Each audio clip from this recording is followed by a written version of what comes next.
It's 10 o'clock. This is the Planning Committee for Friday the 7th of November. The first item on the agenda is apologies for absence, which I've got from Andrew Hart and Jean Warmby. Andrew's not too well again. Anyone else, any other apologies that we know of? No? Okay, thank you. The minutes of the previous meeting, those have been circulated. I'm happy to move them as a correct record. Is that seconded? Has anybody got any suggested amendments to the minutes? In that case, all those in favour? Anyone against? That's carried. The next item is public participation, which we'll deal with as we go through the meeting. Declarations of interests. I'm not aware of any. I haven't received any emails or letters or anything. Has any other member got a declaration? Kath?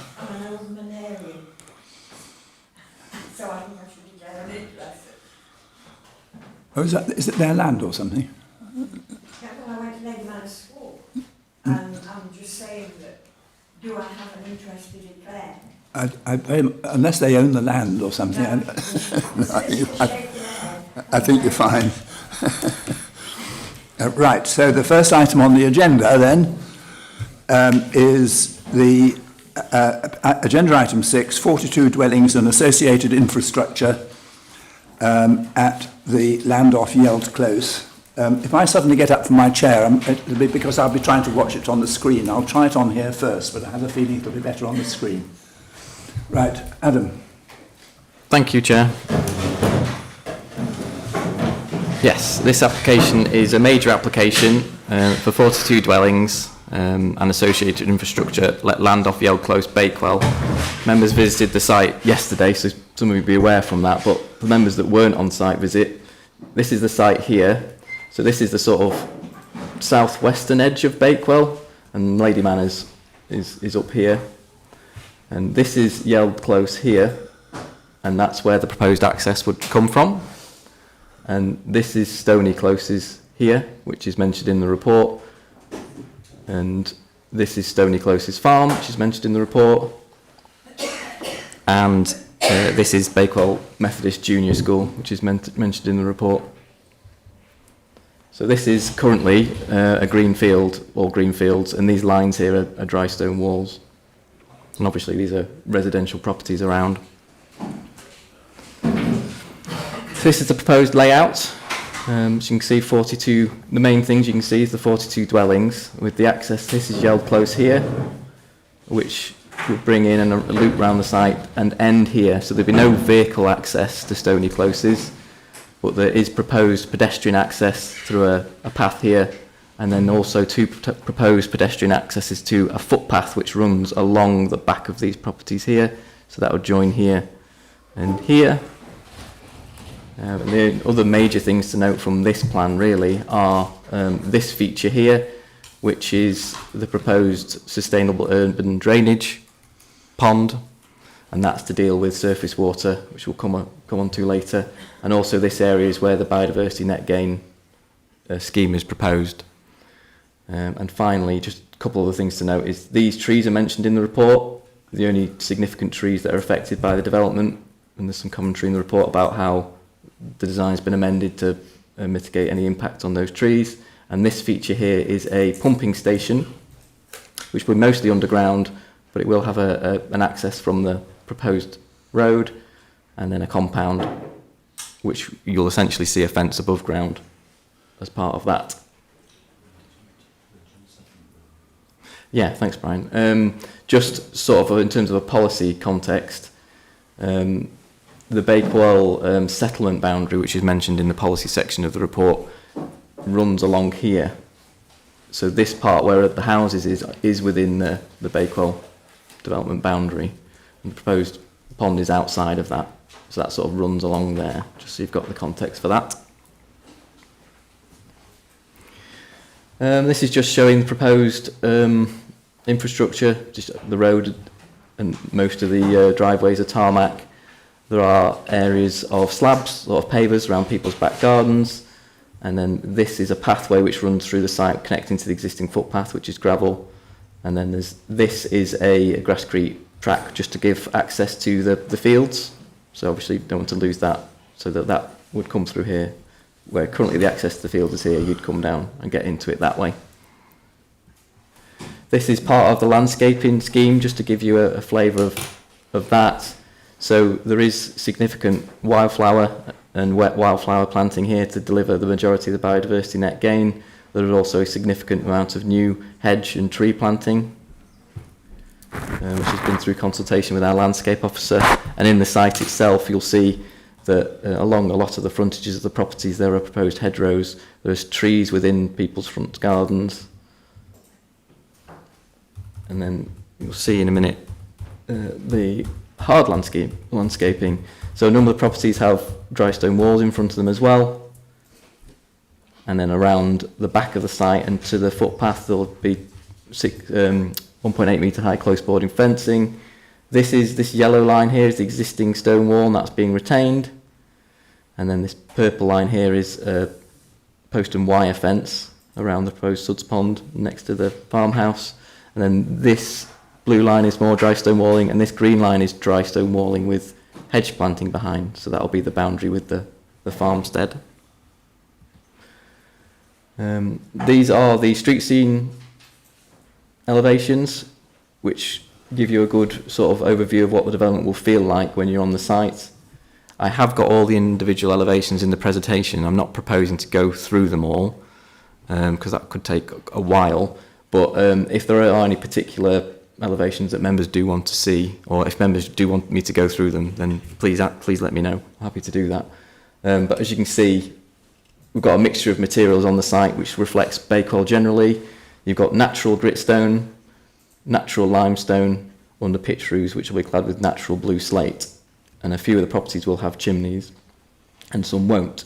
And as you can see, there's a mixture of terrace properties, detached properties, bungalows, and some of them, I can't remember exactly the ones they are. There are flats as well, but they have the appearance of houses from the outside.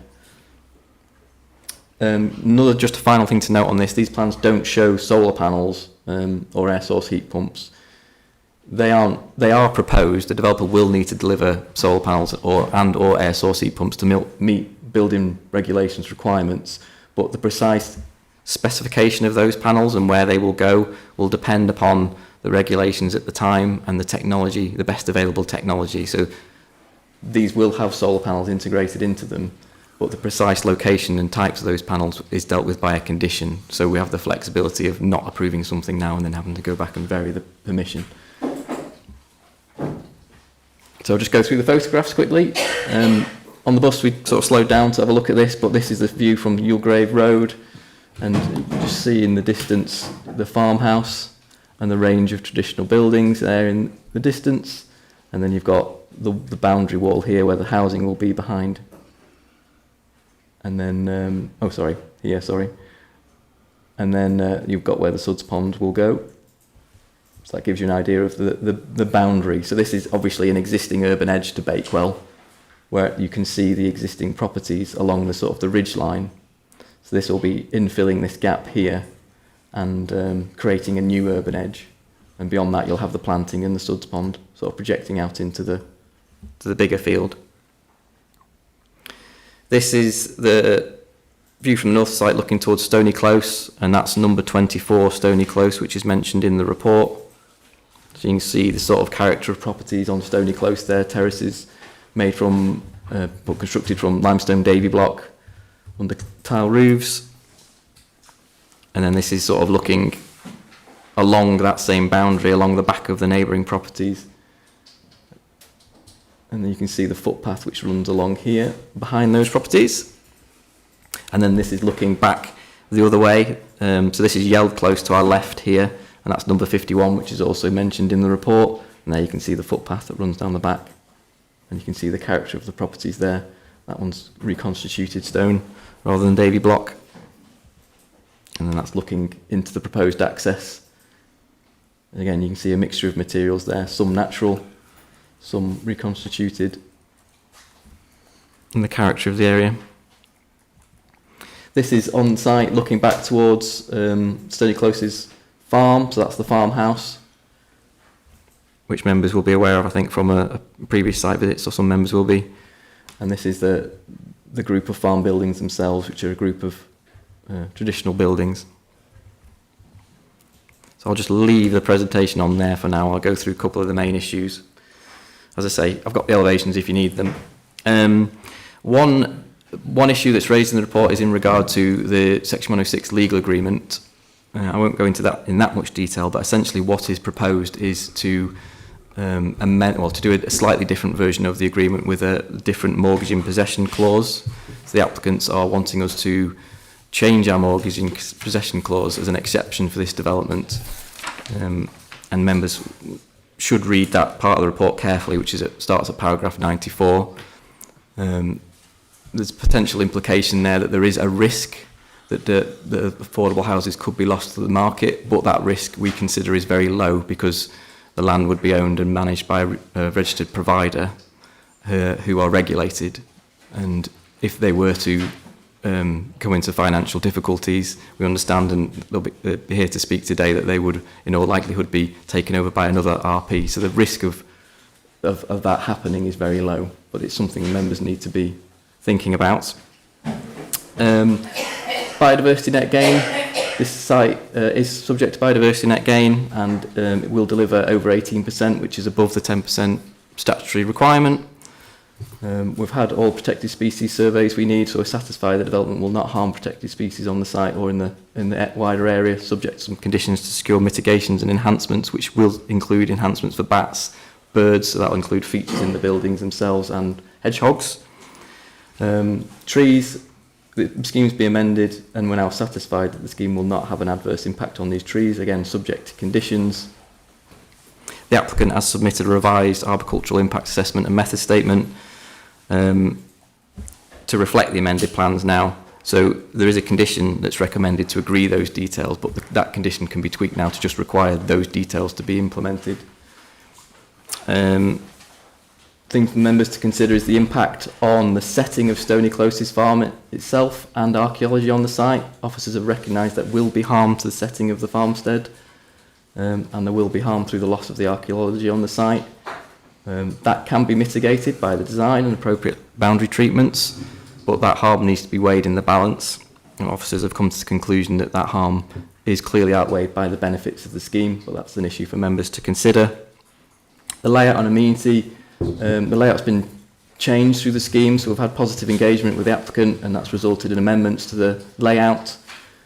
And the vast majority of the buildings along the northern boundary are now single storey, with the exception of this one here, which in officers' view is resolve the amenity issues. And the layout and design is considered to be acceptable from an officer's point of view. Drainage, as I mentioned, this Suds Pond here will deal with surface water drainage. And the way that works essentially is that in times of storm or heavy rain, this fills up and then it outfalls to a local water course at a steady rate. And that's to take into account climate change and to make sure that surface water runoff from the site doesn't cause any local flooding issues. Foul will be to the main sewer, and Severn Water have confirmed there's capacity for that. So that will drain under gravity to this pumping station and then go up to Yell Close into the main sewer. That's an acceptable way of dealing with the foul sewerage. The best way of dealing with it. And just to conclude, this scheme will deliver a very significant proportion of Bakewell's need for affordable housing, and it's been developed in association with the District Council and the RP, and it's been designed to specifically meet the mix and need within Bakewell. That is a significant public benefit, and it's on a site which is within the Bakewell development boundary. There are impacts associated with the scheme, but overall in planning terms the design and layout is considered to be acceptable. The impact on neighbours and highways is considered to be acceptable, and all the technical matters have been resolved subject to conditions and obviously subject to prior entry into the legal agreement to secure the affordable homes in perpetuity. So officers are recommending approval. Thank you. We have two speakers. I don't know whether we have them in the right order, but I have Claudine Edwards and John Bradbury. Whichever one of you wishes to come forward first.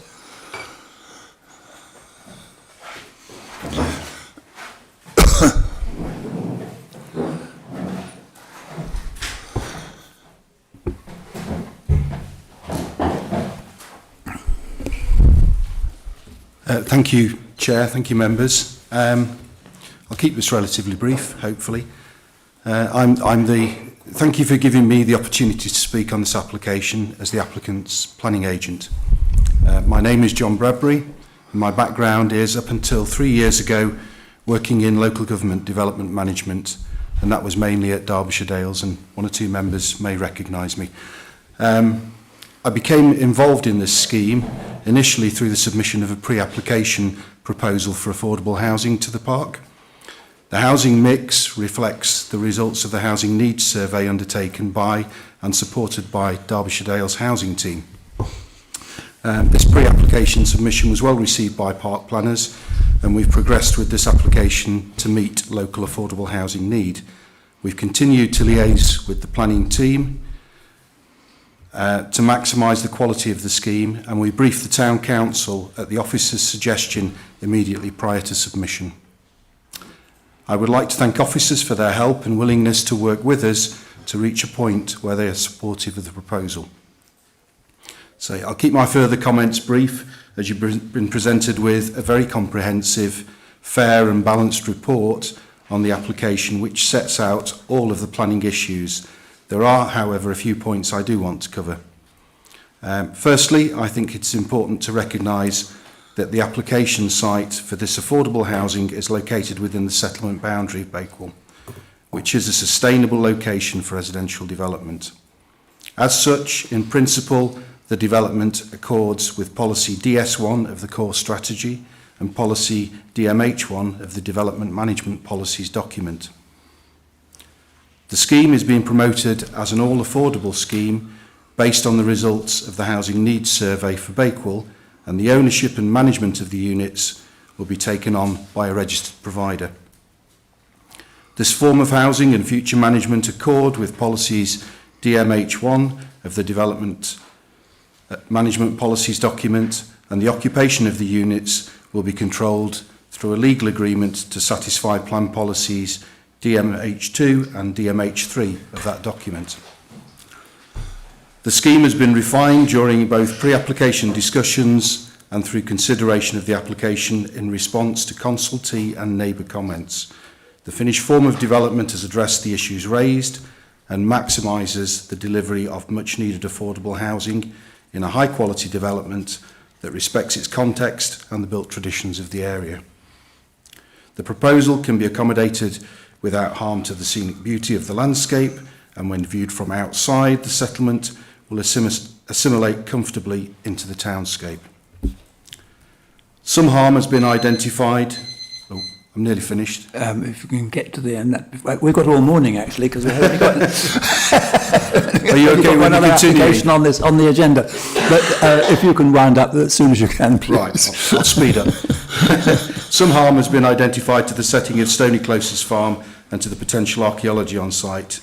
But these are non-designated heritage assets of only local significance, and your officers have concluded that any harm caused is outweighed in the planning balance by the benefits of the affordable housing. The development plan proposal is compliant with plan policies in terms of other technical matters, and the biodiversity enhancements exceed government policy. The development will make a significant contribution to the established need for affordable housing within Bakewell and is a sustainable location for that does not harm the character and appearance of the landscape. This benefit of the scheme should receive substantial weight in the planning balance.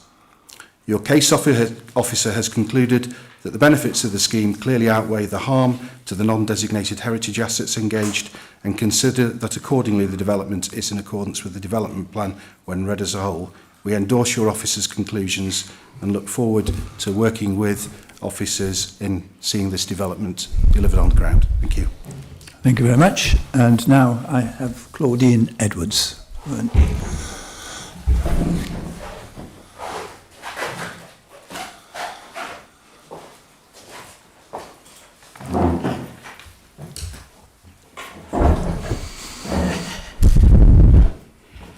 was going to say thank you for the opportunity to speak.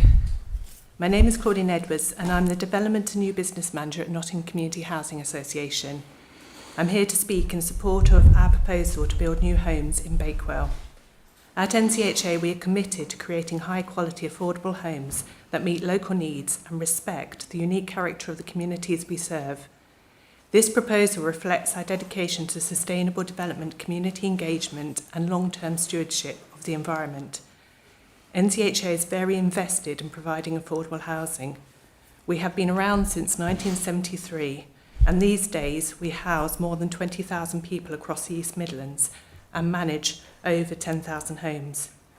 We manage and own around 450 homes within Derbyshire Dales and already own 64 homes within the Peak Park, including Derbyshire Dales and the High Peak.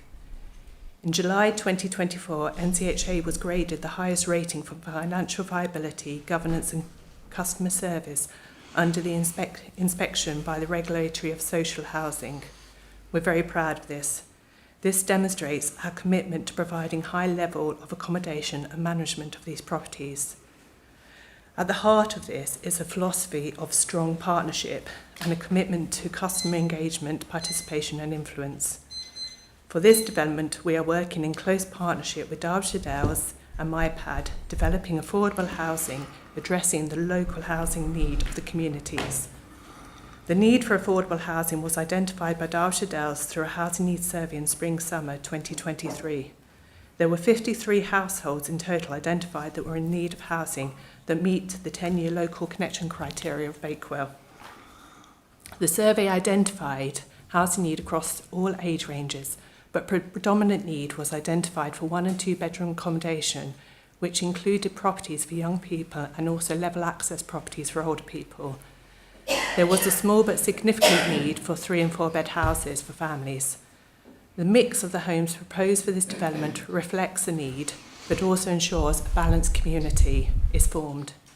The properties will be let following the Derbyshire Dales allocation procedure and the criteria set in the 106 agreement. The proposed tenure mix reflects that most households were only interested in and eligible for social affordable rent based on income, while a smaller proportion had the interest and financial capacity for shared ownership. NCHA have a sustainability policy actively improving the environmental criteria of their homes to assist in reducing their impact on the environment, but also assist in the residents' cost of living. The homes being built, NCHA has chosen to build to EPCA rating. NCHA have included this development within their funding programme already agreed with Homes England.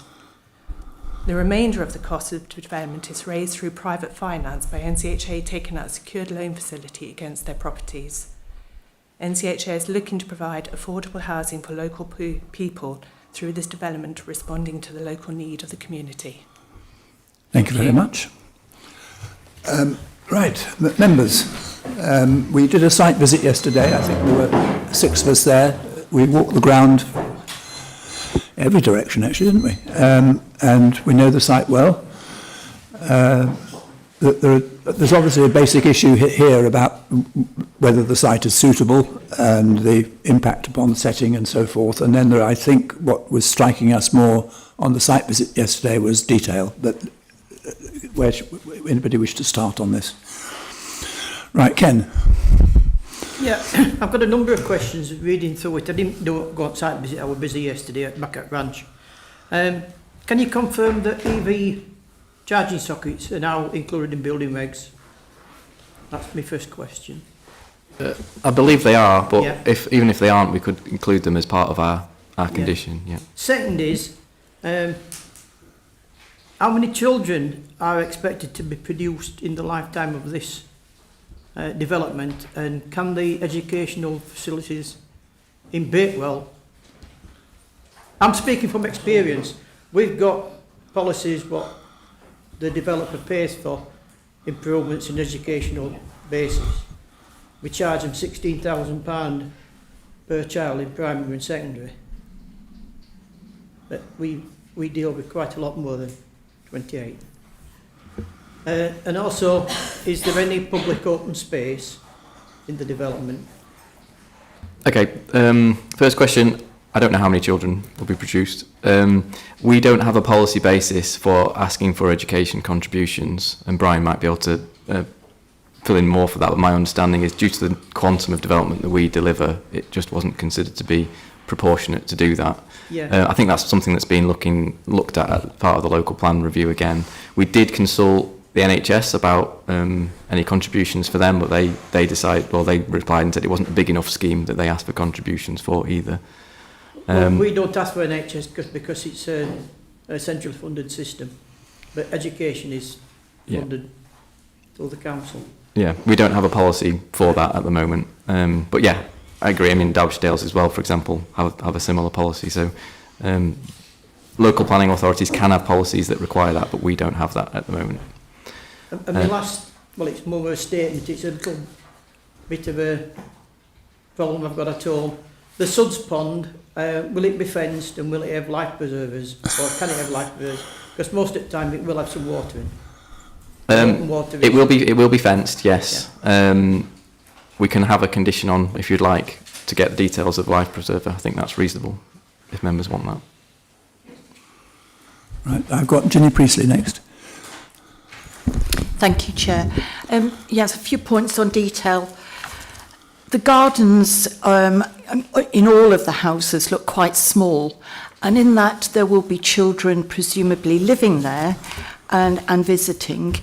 I'm concerned that there's no general play area or recreation area for visitors. My second point is, if you look at houses 38 to 35, and actually 40 and 41, their bins look as though they come out into the parking spaces for 38 and 38. So I'm just worried about access from what we've got as bin stores for those houses, and how easy it's going to be for people to actually get them out to the road. And will they be left on the road if it's difficult? Thank you. Thank you. In terms of the point about gardens, I'm not sure if you had do you want me to come back on that, or is it you just making the point? Yeah, some of the properties do have smaller gardens, and some of them do have larger gardens. The bigger properties do have bigger gardens. I would say from a planning point of view, there's a couple of elements to this. One is sort of personal choice. Some people want gardens, some people don't want gardens, some people have children, some people don't, and there's been mentioned that this development's been designed for a range of different people who will be in different situations in their lives. And from a planning, I can only comment really from a planning point of view in terms of amenity standards. In my view, all the gardens here are a sufficient size. And this sort of layout with these kind of garden sizes is not uncommon in developments which you'll see up and down the country. So I understand the point, but I think all I can advise is from a planning point of view, this amount of garden layout is acceptable in terms of amenity. Sorry, what was your second point? Bins. Can I just come back on the gardens? Yeah. In that case, is there an area within the site which could be put for recreation? Otherwise, I can see children playing football in the area that's a turnaround area. There isn't open space provision in the site, so no, there isn't an easy way of resolving that. But we don't have a policy basis requiring developments to provide that. So I can't say to members that could be a good reason for refusal, for example. I think the scheme as it's proposed is acceptable in terms of its amenity and layout, and there isn't a policy requirement for the provision of open space. I would also say, I think it's a good issue to raise, but I'd also ask members to think carefully about that in terms of when you're considering whether this development is acceptable, because the scheme could be changed to include an open space, but that in all likelihood would need units to be omitted to achieve that, and then you'd have to reconsider the entire layout as a result of that. So it's quite a significant change to do that, and obviously there's the balance there for not providing as much affordable housing. So that's what to think about. In terms of bins, yes, some people will have to walk along sort of these pathways to get to their gardens at the back. Obviously these are terrace properties, and it's quite usual for terrace properties to only be able to access their garden through their house, but these will have a path round the back to the bin store, which you'll have to drag your bin along to get to the road. I don't think that's a it's particularly arduous that people won't use it. The difficulty we have from a planning point of view is we can't force people to use the bin storage areas. All we can do is make sure that they have them. But I think the majority of these are convenient enough that people will use them. So I can only hope that they do, and that the bins on the street aren't a big issue. Right. I have Mike Chaplin next. Thank you, Chair. I'm grateful to Ginny for raising the issue about the play area, and I do wonder whether, if one isn't put in, then by default, young people will move towards the pond. And so I'm grateful to Ken for raising the fact that we do need to have that attenuation pond fenced off. And along with Ken, I would also call for a life preserver to be placed next to it. The worry is that some adventurous people will try and climb over the fence, but presumably that can be resolved by condition. I do think if the pond was sort of reconfigured a bit, you could make a decent space for a play area.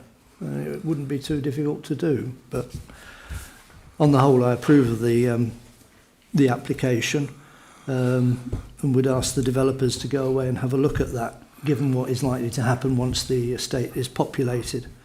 I have a question about the footpaths. We know the police had their safety arm had quite strong views, and I wondered if we could meet them part way and have one of the footpaths closed off, leading out of the estate. I think the problem for the police is they're probably worried about cat and mouse situations where they're being given the run around by someone that they would really like to help them with their inquiries. And the other thing I would raise is knowing what happened at another estate in another part of I think it was in the Derbyshire Dales, the risk of subletting by tenants and maybe even some tenants offering their homes as being Airbnbs. Does the developer have a contingency to address that? Because we really want this as homes for people who need homes. There's a desperate lack of affordable housing all across the country, and also with social housing as well. Okay, thank you very much. Can I just stop on that one? I don't want to go through everything that Mike just said, but can either you or the applicant answer that Airbnb point? Okay. So the police have got concerns about footpath connections. There's two here, I think, which are the main concern for them. And I think you're right. Part of the issue is the police don't like permeability because people can get away. But from a planning point of view, permeability is normally a good thing. But there's also a legitimate concern that if you're coming along here, for example, to this footpath, you don't know who's round the corner. You don't have good visibility of where you're going. So I don't think it would be such a big issue, but I would suggest if members are concerned about it, that perhaps this path connection here be omitted, and we deal with that by condition, and then you could have this connection, and obviously the most important connection, in my opinion, is coming, because obviously that connects to the school, and then to Bakewell. The section 106 effectively prevents that. Obviously there's an issue with enforceability, but here you've got the extra layer of comfort that an RP is ultimately in control of it as well, and they have their own leases as well, which all fit together. So I think the risk, certainly of Airbnbs, that shouldn't be happening. Okay, thank you very much. Ken, I've got you next. Thank you, Chair. Excuse me. I think this is a really good proposal, which I think in principle would certainly support for all the positive reasons that have been given about meeting the housing needs. I mean, 42 affordable dwellings in Bakewell is a remarkable achievement if this can be approved.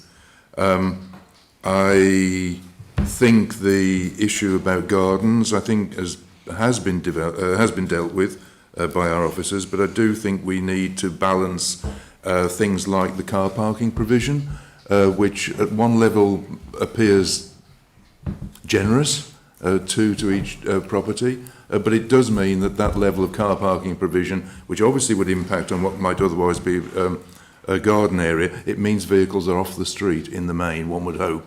So I think that's a positive that we need to bear in mind. I think the recreation area, I hear what people say and understand the sentiments behind that, but at the same time, we need to bear in mind that the area around the attenuation pond is what is being devoted to biodiversity net gain for this project. And I think, again, it's a balance between achieving that level of biodiversity net gain against perhaps making other provisions in the longer term. And I don't know whether it was mentioned, I can't remember, but certainly on site yesterday, we were told that the registered provider would be managing that area for the next 30 years, which again, I think is a long-term commitment to sustaining that contribution to the local biodiversity. The one, I think the footpath issue, I think is an appropriate suggestion to resolve the concerns of the police, whilst also achieving some of the permeability that we would like to see.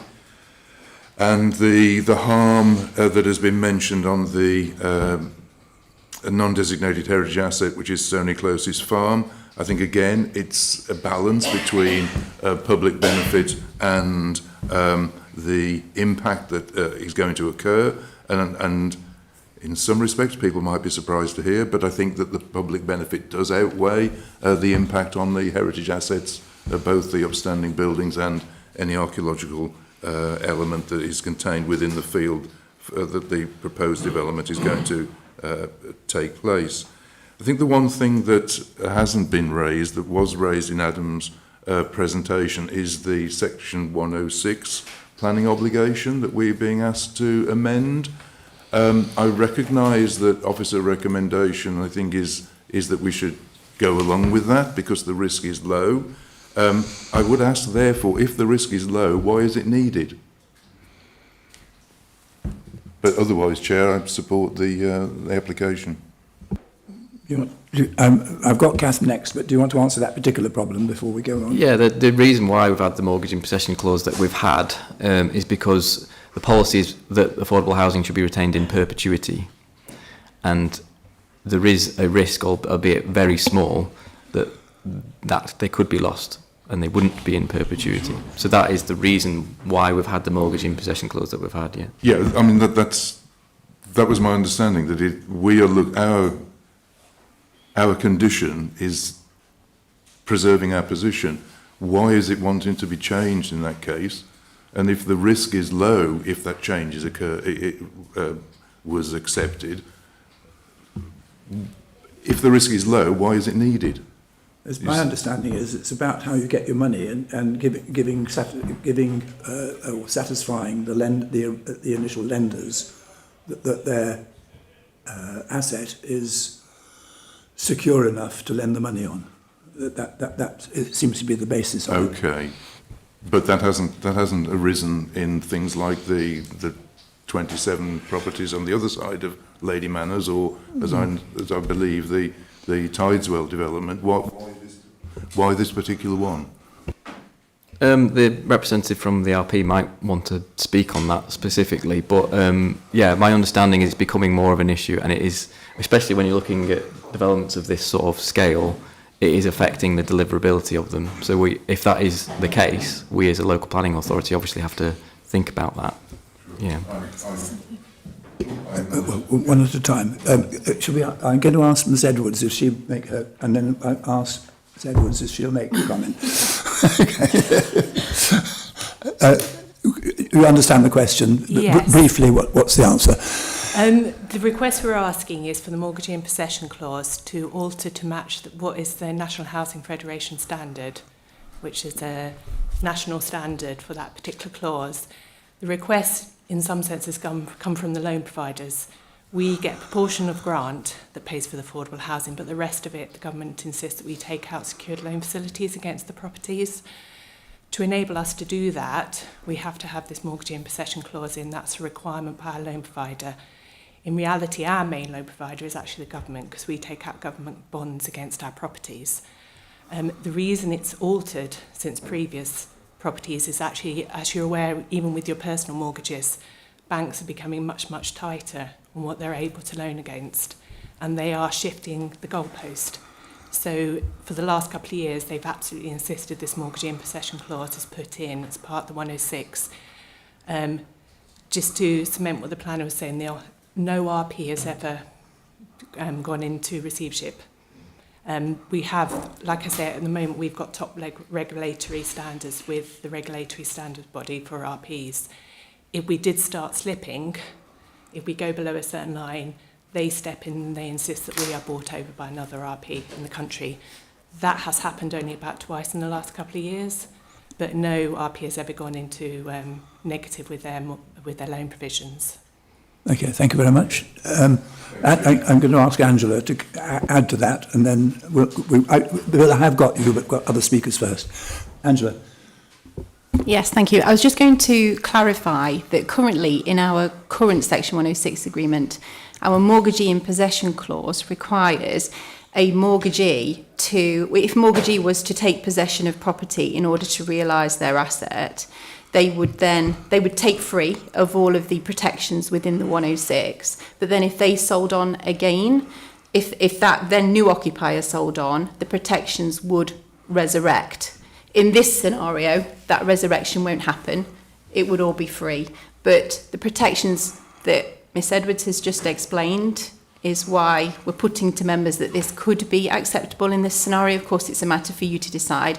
And also for the Section 106 agreement, NCHA will be required to be a party of it. So there won't be a situation where a different RP could then come in instead of NCHA before all of the negotiations are settled. Because of course what's being put to you is the assurance that's guaranteed from NCHA in their current position.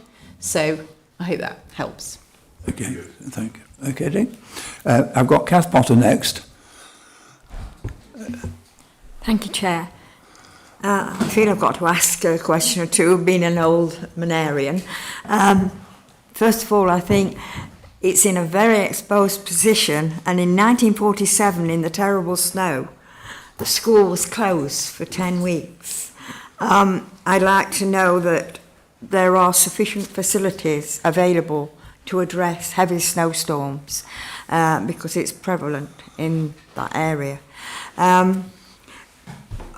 I think a lot of us are very concerned over the state of the River Derwent and the amount of effluent that is being sent into it. Have you liaised with the District Council over this issue at all? I think that's a question for planners. Have we sorted out that problem? Yeah, as I mentioned in my presentation, foul will go to the main sewer. The application is supported by a flood risk assessment and drainage assessment. So as part of that, they've assessed the capacity and liaised with Severn Water, and they're happy that that can be accommodated. So from a planning point of view, that is the best way of dealing with foul sewage. I know there are issues with water companies in general and whether they're doing what they're supposed to be doing, but that's outside of our remit as a planning authority. In terms of surface water, yes, we've consulted the lead local flood authority at county. They're happy with this in terms of surface water drainage and the attenuation, and they've recommended conditions. So from a planning point of view, we're happy with the foul and surface water drainage, yeah. Thank you very much. And we're not going to have big snowstorms anymore, Kath. Bill. Thank you. Right. Firstly, I very much support the application for affordable housing, and I think the site's a suitable site and it meets a definite need in Bakewell and the national park. So that's a really good thing on a macro level. On a sort of more detailed planning level, there's various things which I'm concerned about, but I don't think can be changed at this stage, but I think are worth mentioning. I'm not convinced that that's the best road layout. It's very road dominated, that design, but I've been told that's what's come out in terms of that density. You know, I'd be looking at something with more cul-de-sacs and less you know, most of the people are on the main road through there, but leave that aside. That's what I think, that's something for the future. I also think the bin storage is very complicated. You know, are people going to, what are they going to do with their bins? Go back through a narrow alleyway every week, every couple of weeks or whatever? They leave them out at the front. So I think we should be realistic about how people want to live and provide well-designed bin storage at the front where they're collected. That's what people want. You know, on a very wet, cold day in December, it's not a great gig, is it, to go up and down that alleyway? Especially in a thick snowstorm. Sorry? Especially in a thick snowstorm. Well, exactly. Well, and I think in terms of planning terms, if you get rid of those alleyways at the back and side of houses, you suddenly get an increase in the garden size. You know, it's a win there, and you get more privacy. You know, people. You know, you haven't got people wandering around at the back of your garden. So that's how a lot of people prefer to live. I think we've got to think about how people want to live. I don't think we're going to change that either now, unfortunately. And again, I've got concerns about the small gardens, but I think that could be alleviated by actually a sort of slightly better design. I think on the parking arrangements, you've got these communal parking lots. Now, I grew up very happily on a council estate many years ago now, and we had that was the arrangement, and it seems to be, and we had a little sort of discussing when we were looking at it yesterday, that is, you know, when you have affordable housing, you have to have these communal parking areas. If you have private housing, you get a space in front of your house. So, you know, there's a bit of differentiation there. So I think that with better design, you could let people park in front of the house, which is where people want to park. I think, you know, they don't want to wander off to possibly somewhere else. I know they're all quite close, but that is a reasonable aspiration. And again, I think design, that could be designed in, but I don't think that's going to change either. So finally, the aspects I think we have got an opportunity to change. I think we're all agreed that one of the alleyways in the centre of the site that the police very impressively referred to in their plan. They've obviously got planning people working for them. I was quite impressed with that. That one there, yes, that one there, I think that's unnecessary. It doesn't add to anything, and there's a safety concern. I think the other ones do link up with the school and with another quite a broad area of road. So I think that can be dealt with. Landscaping on the site. I think people who like gardens, people do like gardens and open spaces, and they do like light in their houses. Can we not have big trees planted on the site? People, you know, they look lovely to start with, and then in 20, 30 years' time, that completely blocks out the light from gardens and windows and, you know, when you're looking out. So have small trees. There are small trees do exist. So if that can be put into the design at this stage, then I think that would help. You know, we've got to think about people's enjoyment of living in this area. And then finally, about access to open space. Access to open space is really important. It's been proven benefits for recreation and emotional and physical well-being.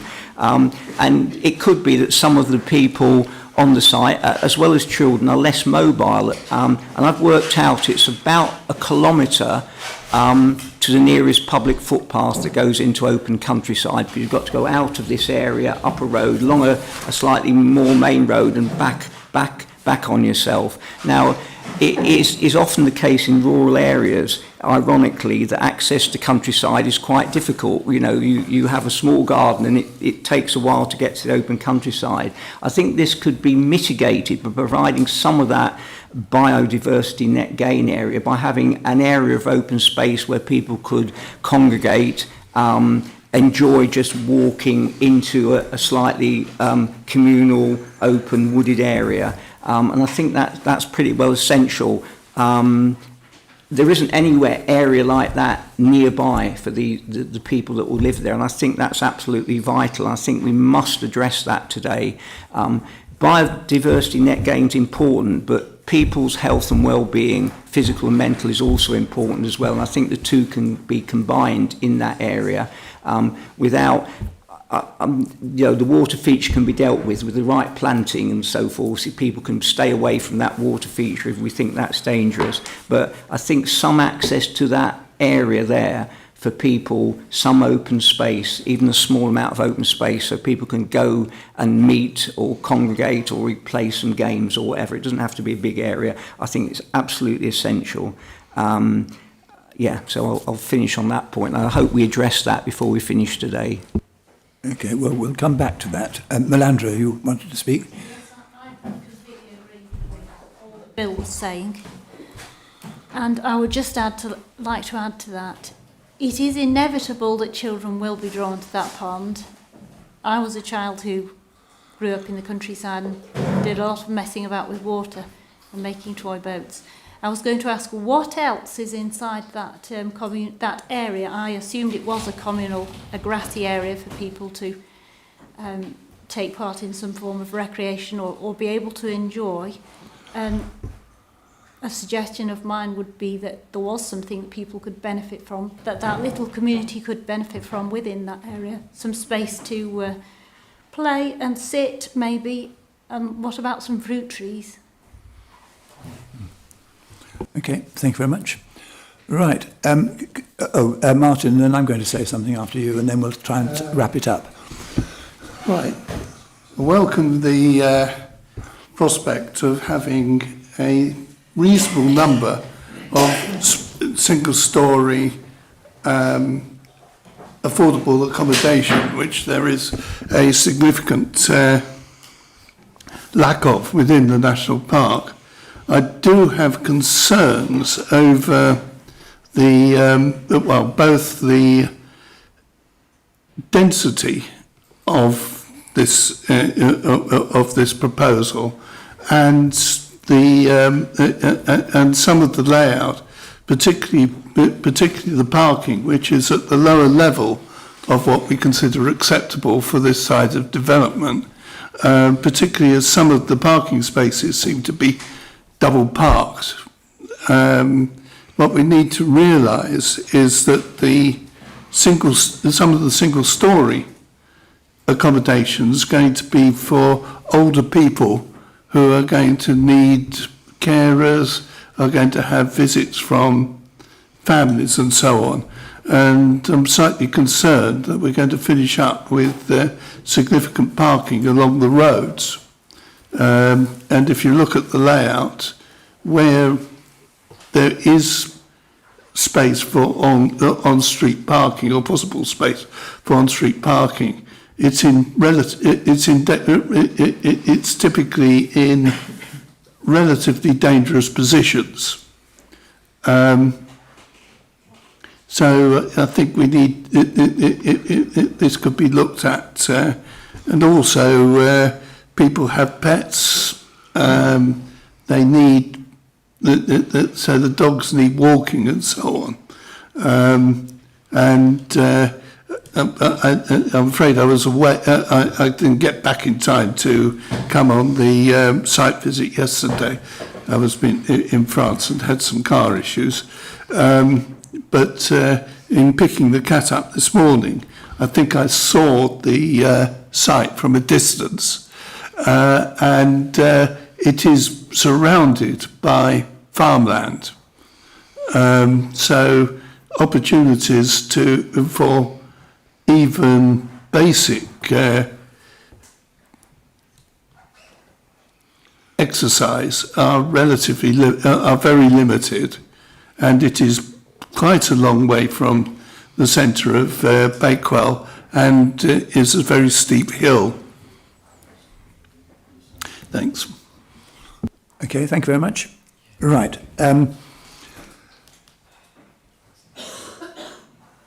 Would somebody like to move this for approval? I'm going to then invite... Can we just hang on, because Matt's had his hand up. I'm sorry, I didn't see... I beg your pardon. I didn't see that up. So let's do that first, Matt, and then Rachel, sorry. Yeah, it's coming back about the biomass in Eckbank. Somebody else has got theirs. Nobody else has got theirs on, or yours isn't working. Try Kath's or Rachel's. Yeah. Yeah, it's coming back up to the point about biodiversity net gain. The point about biodiversity net gain is that it's mandatory, so you can't just decide to not do it because you don't want to. Is the pond included in the biodiversity metric, or is that excluded? Because that there could be a really good opportunity to do some biodiversity net gain in that, if it's not a vertical sided thing, which they generally are, and we do have responsibility as the LPA for nutrient neutrality for the River Wye,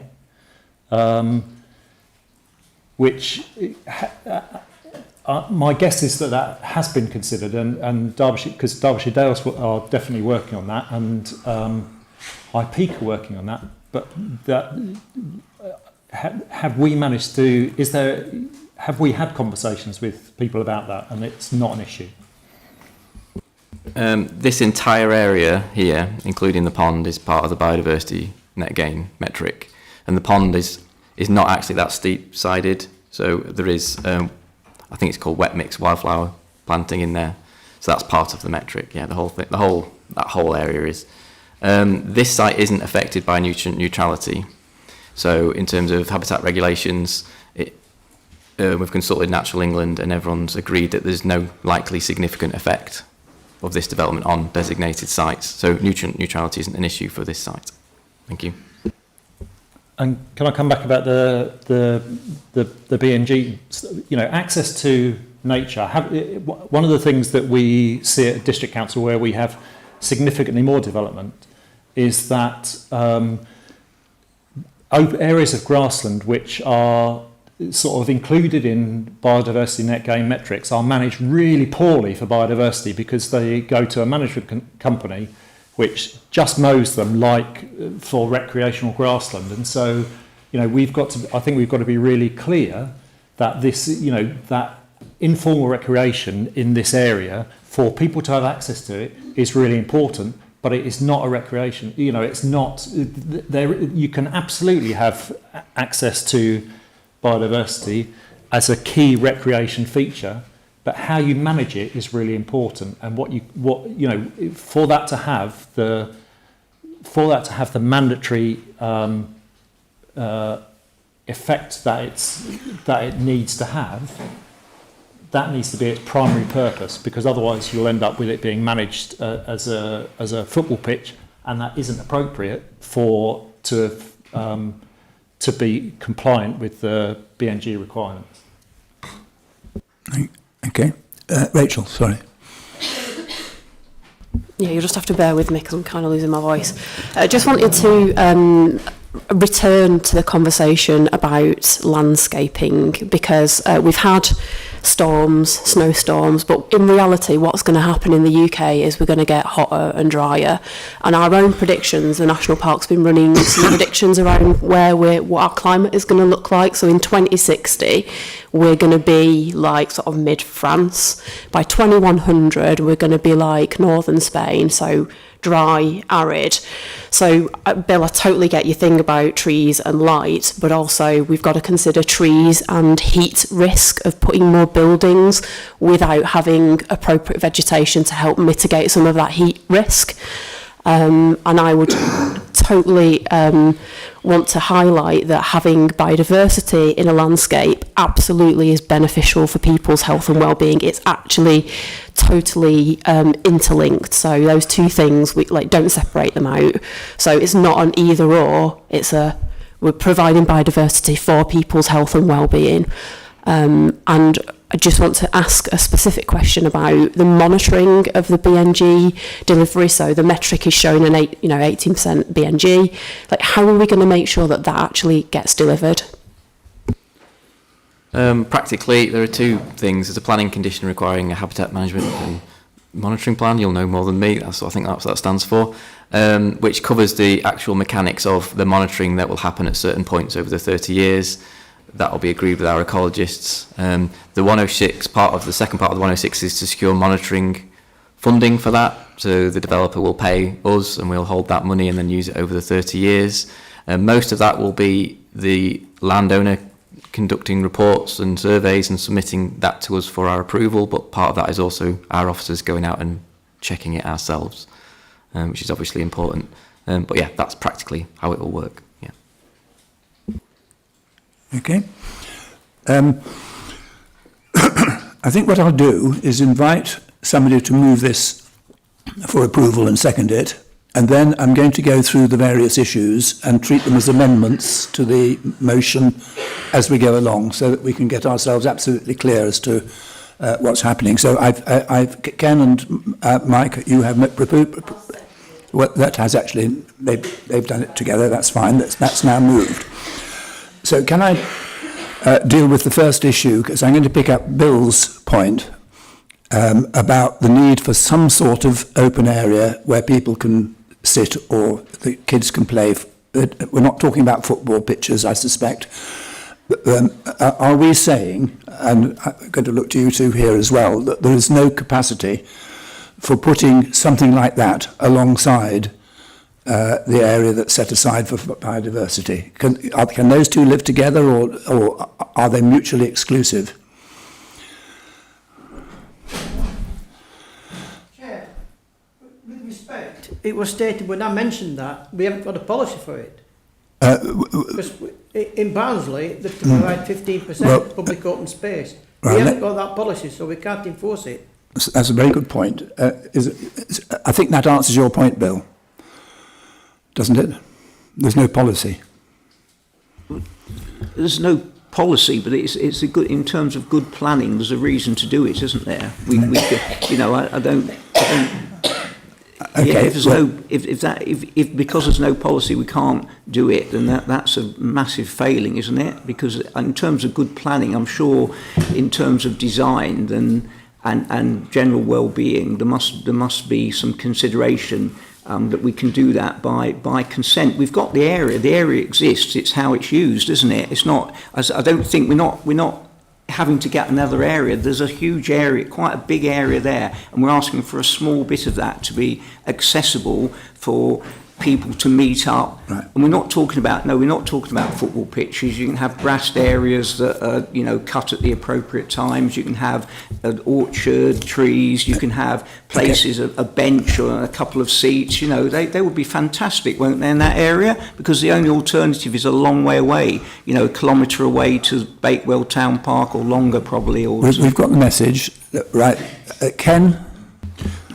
Chair, just on this issue, given the comments particularly that Matt made, but Rachel as well, could I ask them in their experience whether, I mean, I've seen areas of grassland through which tracks have been mown to enable people to access them. Now, is that an acceptable device to enable, in Matt's terms, for people to access nature within the context of a BNG requirement? And would that fulfil, at least in part, this requirement? That's what I'm alluding to as well, but yeah. Ken has made a perfectly good point. Mike? Yeah, I'm looking at the land immediately above the designated BNG area and the car parking bays. So it's over sort of to the north of it, basically. And it does seem to me that a reconfiguration around that could lead to a release of some of the land. I'm not saying that all of it would be sufficient, but a careful reorganisation of the parking bays there would free up some of the land so that it didn't all have to come from the designated BNG area. I think I know where you're for leading. Recreation purposes. Right. Matt, can you answer Ken's point? And then I've got Martin. Yeah, absolutely can. You know, access to nature is a critical. You know, I completely agree with what Bill was saying. It's just that it's got to be really clear how it's managed, and the tendency for management companies associated with who go to manage grasslands associated with housing developments is that they mow it as tight as they possibly can so that they don't have to go back and do it very often. And so it's really, you know, what I would want to see is those sort of spaces across the county being managed better for wildlife rather than the poor way that they're being done now. So I think it absolutely can be used for informal recreation and people having access to it, but we need to be really clear in the management plan of the HMMP that what management needs to happen in order for that to be delivering the benefits for biodiversity and for the people who are accessing it. Okay. Hey, Chair, that was going to be my next question, which was that in that case that must form part of the habitat management plan if that's what if that's what members decide. I think otherwise, if I may be so bold, Chair, we need to avoid trying to change this. We have an application in front of us. We need to perhaps get officers to go back, if it's approved, to sort out some of these details through conditions, because I don't think amending the plan by committee is the way forward, frankly. I'm with you there, absolutely. Martin, you wanted to speak, then I'm going to sum up on this. Just a couple of points. The pond, having been driving along the French autoroute for quite considerable distances, the French are actually building these sorts of ponds to drain the motorways, and they are clearly being arranged with not with vertical sides, with sloping sides, and those that have been in for a while have developed certain level of wildlife, and obviously travelling at 120, 130 kilometres an hour, but can't actually observe them in detail. The other one is that the old quarry, which is actually opposite us at Windmill, on the B6049, is very similar to, I think, what is being discussed here. And it's been managed by the village, and the village just mows paths across it and keeps the hawthorn and other bushes under control, and that is developing into quite a reasonable wildlife sanctuary. Right, so can I suggest we leave this one on the basis that you've heard what the debate is, you can discuss with, it must be in the applicant's interest to have happy tenants, yes?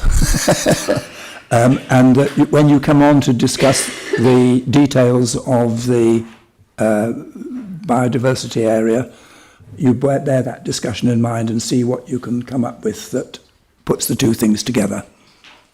Is everybody happy with that? It's not an amendment to the resolution, but that's a suggested way forward. Okay. Right. The next thing that came out of the discussion is the omission of the footpath that sort of just leads between two footpaths that we discussed earlier on. Is somebody happy to move that be deleted? Mike and seconded. All those in favour of deleting that footpath, which will presumably require some minor amendment to the plan in order to achieve that. Thirdly, I'd just like to go through some of these conditions on the list. Condition 8 talks about a method statement and tree protection plan. In the report, it says that the tree officer was concerned about damage to the roots by the road of a tree. Is that condition intended to cover that? Yeah, so that's to cover the construction method and to make sure that the tree, I think the impact is considered to be acceptable now, but it's about mitigating the construction method. So that will be redrafted to make sure that it covers that? Yeah. Okay.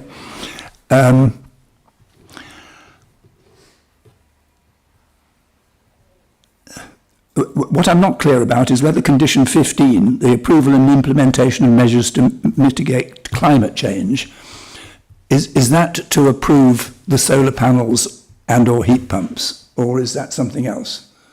Yeah, those measures and some things like EV chargers and things like that. So, because that's not very clear from what that says. Yeah, it's quite, the wording of the condition will be specific, it's just a broad... Okay, but that will include because you later on, withdraw permitted development rights for those things. That's right, isn't it? Yeah, so that'll be for later alterations after the development's complete. Okay. The next one is 17. The approval and implementation of a travel plan. What sort of travel plan is likely to be worked on for this particular site? What are we thinking of? It was a recommendation of the Highway Authority, and it is a policy requirement for major development. For things like residential development, it's normally making residents aware of the public transport that is available to them and footpath connections and things like that to encourage them to use those. It's just making them aware. Yeah, you can't force people to use them, but you can encourage. It's about encouraging behaviour. Right. Obviously, this is all new to this particular panel, but it's a minor development in Barnsley, and we get the developer to write the travel plan, and we have encouraged bus use by having travel passes by the developer. And any alterations to bus stops and stuff like that, the developer pays. You don't just tell about it, we get to do it. No, I agree. Here, that's not what's been recommended as necessary, but yeah, I agree with you. General point. I mean, one of the other differences, I mean, apart from the big picture about the amount, the quantum of development in the national park and the impact on infrastructure, which was the main reason for not having a SIL approach, we are dealing with 100% affordable houses here. And the big benefit that we get from that is 100% of affordable houses meeting that need for the community. And we don't get that kind of other impetus from market development. So that balance is very different. I mean, I think we have to put that into the balance of the kind of benefits that are coming through our exceptions approach. So it goes back to strategic policy, numbers and the benefit. 19, implementation of access. Does that mean building the road? Yes, yeah. If I can, because I think I read somewhere this road may not be adopted. Is that right? It might not be. I mean, that's not a planning matter. It will be to adoptable standards, I believe. But will condition 19 explicitly require the road to be completed before a moment of time? Yeah, I've come across this before when there's been so many difficulties because it's not completed. Yeah, I mean, normally you wouldn't do that. I think it's a good idea. You might have to think about phasing of that, but yes, that is the intention, to make sure that those facilities are provided. It's not about whether it's adopted or not. It's just so before the last houses are completed. Yeah, so it'll be this road will be absolutely finished and absolutely as it should be. Yeah, which normally is obviously in the developer's interest, but we are aware of sites where it's not happened. Right, Mike. What about if it's not adopted, then what happens with ongoing maintenance of the roadway, which could develop ruts and potholes and the like, becomes 10, 15 years down the line? It becomes the landowner's responsibility. But from a planning point of view, it's not a planning matter whether the road is adopted or not. It's purely whether it's safe in terms of highway safety. It just seems a bit strange, given that Derbyshire County Council are up for this and having this development. Right. Has any other member got...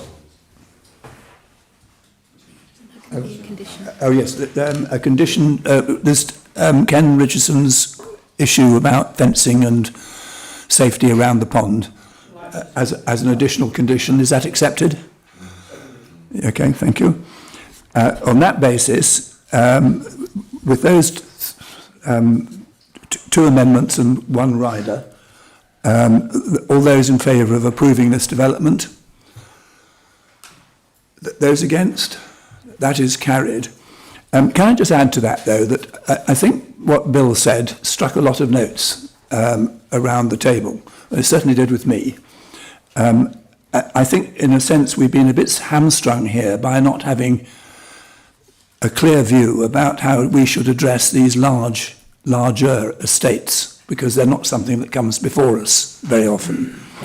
And I just want to sort of make the note that I think when we go through the local planning process, we need to pick up this. I personally, I haven't raised it in the debate, but I personally am not at all happy about all these car parking spaces. It looks to me as if it's just going to be stuffed full of cars and nothing else. And I think we can do better than that in a national park. And I think we need to look at those, how we address these estates in the future and get the brief right and the end result as attractive as it can be. And I don't think this does everything that it could do. But that's because of the density of it. So we've got to look at those sorts of issues. Right, let's move on then, please. Thank you very much for your attendance, and we hope this development can find its way forward fairly quickly.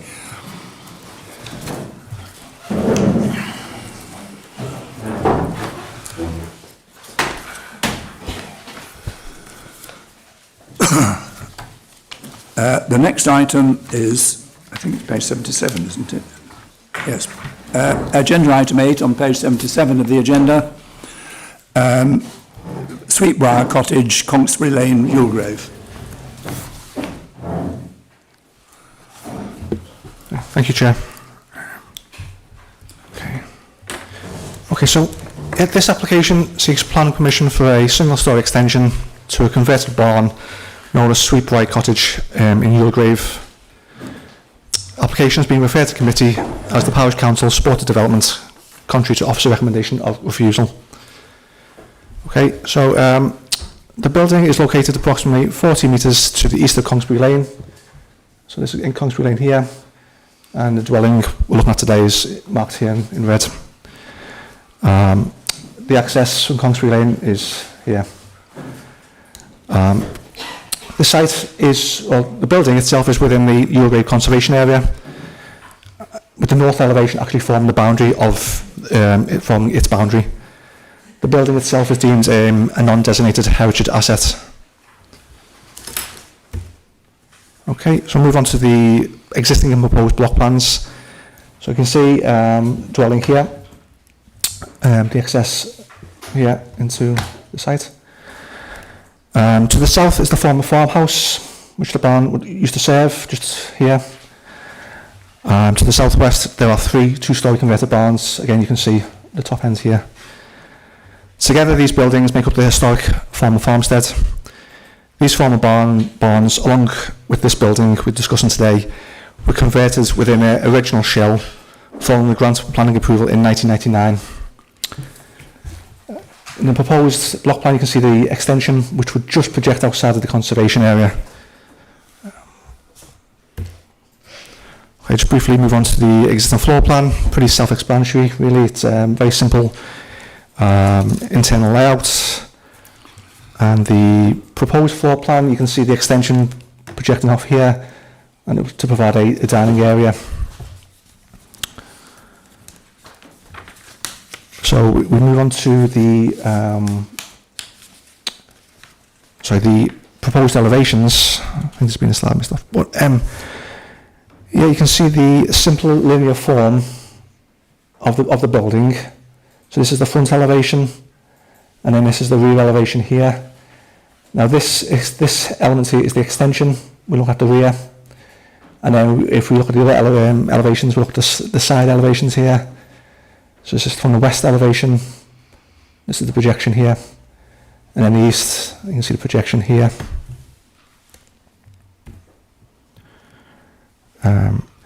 So if we move on to the photographs, so this is walking up from the access from Conksbury Lane.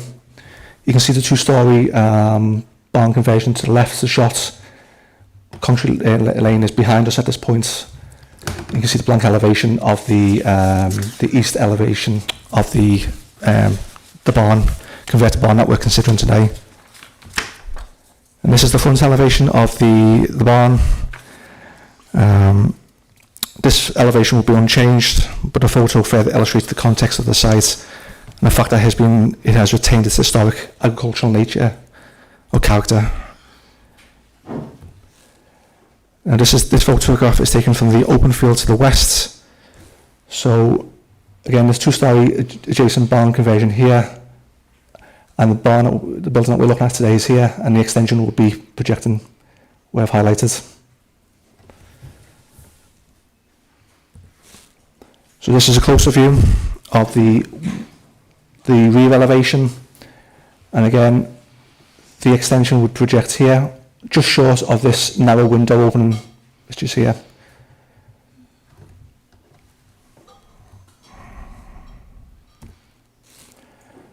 And then a final photograph shows the western end gable, and here is where the extension would project. So you'd have this single story link, and then it would step up to a pitched roof element here. So I think it's probably best to go back to the proposed plans just before I provide a summary. So again, any clarity, for some clarity, that last photograph we saw the west elevation. So you've got the small glazed link, step up to the pitch. So obviously members attended the site yesterday. You've got the report in front of you as well, but just to briefly summarise our position, it's considered that the extension would undermine the historic linear form of this very simple former barn and introduced an awkward and contrived form, disrupting this simple elevation. The extension would further disrupt the L-shaped layout of the former farmstead, which is a key characteristic of the site, which, as stated, falls within the conservation area. And that layout was retained during the 1999 conversion scheme. The design, in addition, is considered to be not reflective of the existing size or design of the modest openings of the building. So you can see the extent of the glazing to the rear end of the elevation extension, and also further glazing here, which contrasts with the rear extension at the moment has just these two very small window openings. Overall, the extension would harm the non-designated heritage assets, as well as the setting of the conservation area. There will be some visibility from Congsbury Lane to the east. So for those reasons, the application is recommended for refusal. Thank you, Chair. Thank you very much. We've the one speaker, Joe Oldfield.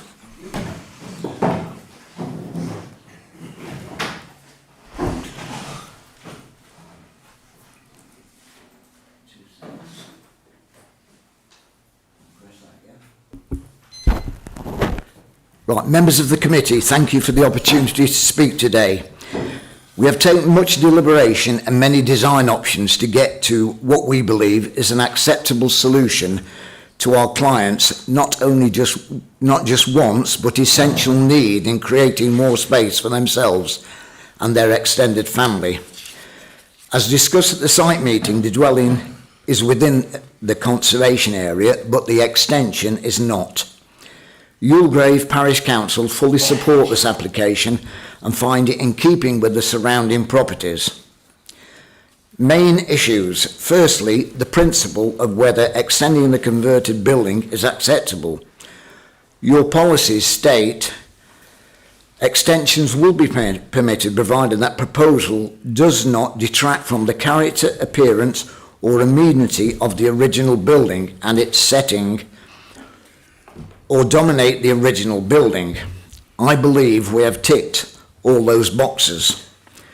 Our client received pre-application advice from the authority, which advised that an extension of this property should have a simple appearance and be of small size, which we believe we have achieved.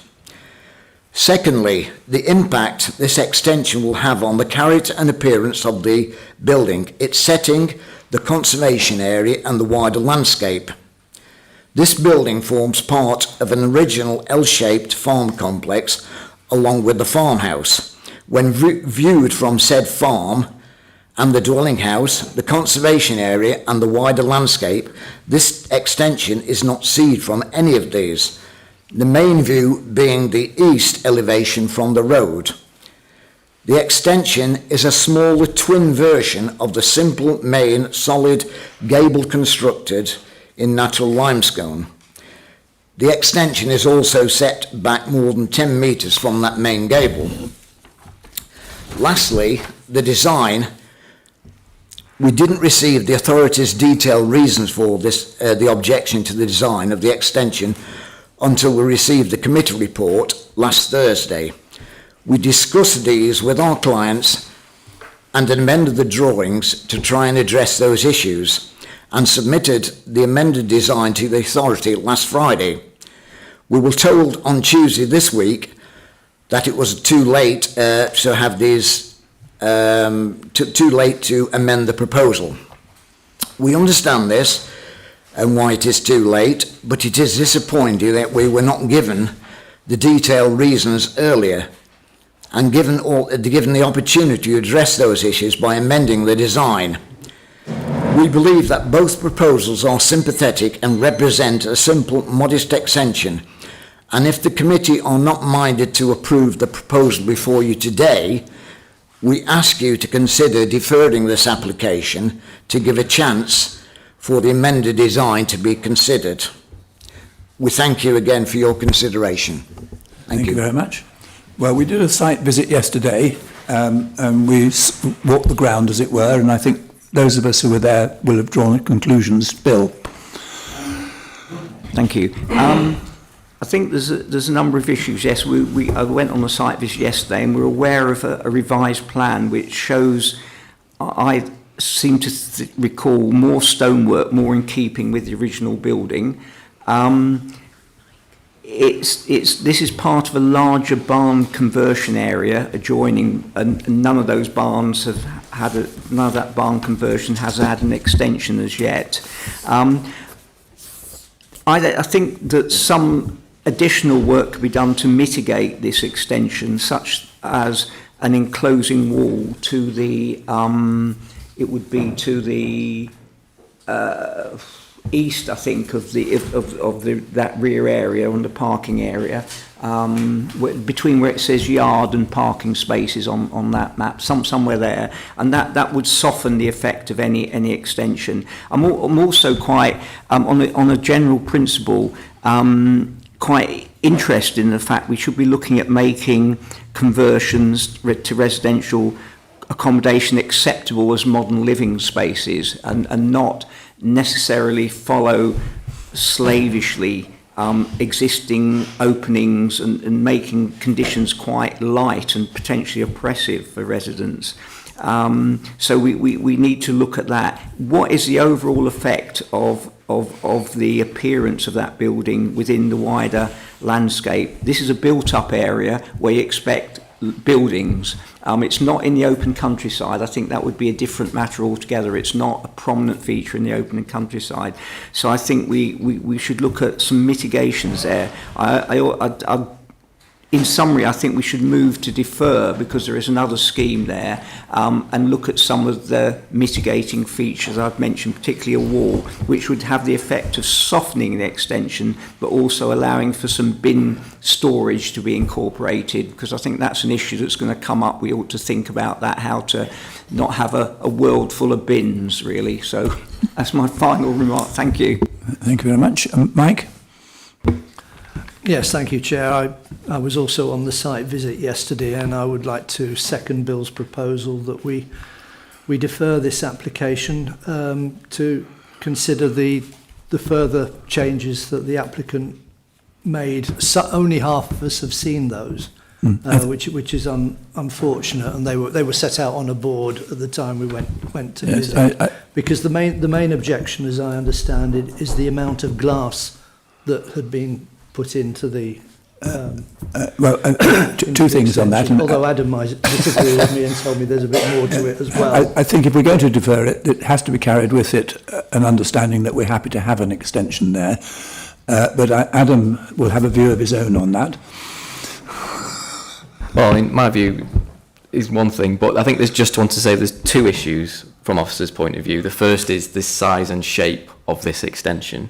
Is it a size and shape of extension you would expect to see on a barn like this? And our view as officers is a parallel gable extension like this isn't what you'd normally see a barn have as an extension. You'd normally see, do you remember we visited that site in Teddington that had a lean-to? Lean-tos are more common on barns. You don't normally get extensions of this type. So one issue for officers is the size and the shape of the extension. And then the second issue is the glazing. So I think if members, I think it's those two issues that members need to grapple with. If members are happy with the size and shape of the extension, then yes, I'm sure the glazing could be resolved. But for officers, there are two issues. Thank you. Right, Ken. Thank you, Chair. Adam has voiced in part my concerns. Put in a different way, looking at the west elevation, the top right in the illustration on the board, to me, it makes it look as if there are two buildings there. It's not an extension to the barn, it's a separate structure. And I think that it's the wrong extension, the wrong shape, in the wrong place. If we think about if we go back a step, the reason why we as a National Park Authority Planning Committee approve conversions of barns is to conserve them so that they can be maintained in the landscape in a form that, as far as is humanly possible, reflects their original shape, so that their original purpose, it can be read in that landscape. And the more we approve what I would call inappropriate development associated with them, then the more it moves away from the principles behind those policies. And I think that's what we need to bear in mind. For me, if there was to be an extension to this property, it should be at one or other of the gable ends, in exactly the same way as the two-storey barn has been extended to the south. There is a single-storey lean-to extension against that gable end. The look of the property boundary on the illustrations that we've received makes it look as if it wouldn't be possible to extend it on the west end, which is the gable, the west elevation you see top right here. If it was to be anywhere, it ought to be on the gable at the east end towards Conksbury Lane. That way, we'd get around that one particularly. Now, I wouldn't be at all surprised if there aren't internal organisational problems within the property as to why that can't be possible. But if that's the case, then I do question whether the property should be extended at all, given the principles behind its original conversion to what it is now. I think the glazing, as Adam has already said, is an issue, and I know that the applicant has looked for ways to mitigate that. But I do think as well that back elevation, the one near the white van, has only two breather slots in it. And what we're going to do is to break that line. That line is the conservation area boundary, and what is being proposed, I would suggest, is impacting negatively on the conservation area. So it's affecting the setting of the conservation area for me. I think the fact that has been suggested that it can't be seen from a good many locations, frankly, I don't think that is sustainable. There's plenty of case law, particularly for designated heritage assets as opposed to undesignated ones, that says that even if you can't see at something, it doesn't mean that it should be permitted. So I think deferral is an option. Chair, my feeling is I'd prefer to go with the recommendation and refuse it. But I think if it is deferred, then there needs to be some serious consideration as to quite what is going to be brought forward in its stead. There is no point in deferring it unless there is a will from the committee to allow an extension of some sort. That is clear. Mike, you seconded something, but actually I don't think it was ever proposed. Bill proposed it. No, he made the suggestion. I don't think I didn't hear a proposal. Moved it, is that the right word? Mm-hmm. Yes, I think that's what I said, yeah. Did you? I'm sorry, in that case I missed that, sorry. And that is seconded. And you are moving that on the basis that you are happy to see an extension to this barn, contrary to the views of Ken. That's what you're saying, isn't it? Because there's no point in doing it unless you're saying that. Yeah, okay. So that the officers know what they're taking away. Yes, okay. Has any other member got anything to contribute to this discussion? Mike? I will say, in having heard Ken's wise words, that it may be that the applicant's counter-proposal that was shown to some of us yesterday may not be the answer and may have to look I did wonder whether actually the lines. putting it, as it were, at right angles rather than in parallel might not be a better solution, but and more in keeping, actually. Ginny? Yeah, just really sort of following on from Ken's comments, which I completely respect. I think we have to be realistic. Barns were created for storage, and the original openings were to get things in and out, and then basically there were no openings for light. And we need to be mindful of people's living arrangements. We need to be mindful of people not wanting lights on all the time and shouldn't have lights on all the time, and allowing natural light to come in. I completely respect the point if a barn is out in the open countryside, but this is a barn within a group of buildings. So I very much support deferring it on the grounds that, in principle, we would allow an extension. And leave it for further discussions as to how that's done. Yeah. Is that what we're saying? Okay. Right. That's proposed and seconded. All those in favour? Those against? And any abstaining? Okay. That is carried. We then move on to the reports of the Head of Law. Two appeal decisions.